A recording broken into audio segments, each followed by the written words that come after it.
Kali ni aku nak buat macam mana aku nak cantikkan tank C70.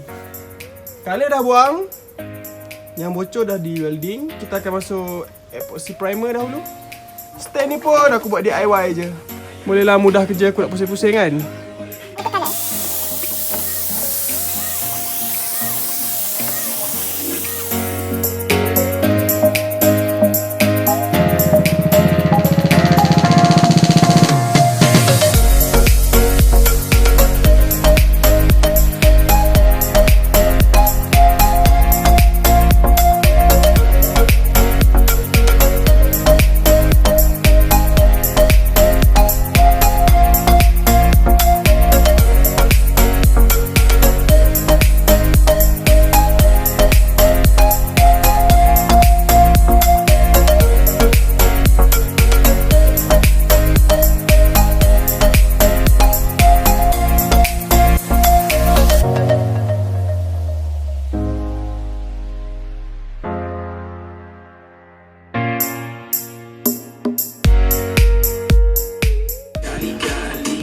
Okay, kalau korang boleh tengok, lepas gosok, dent tu masih ada lagi.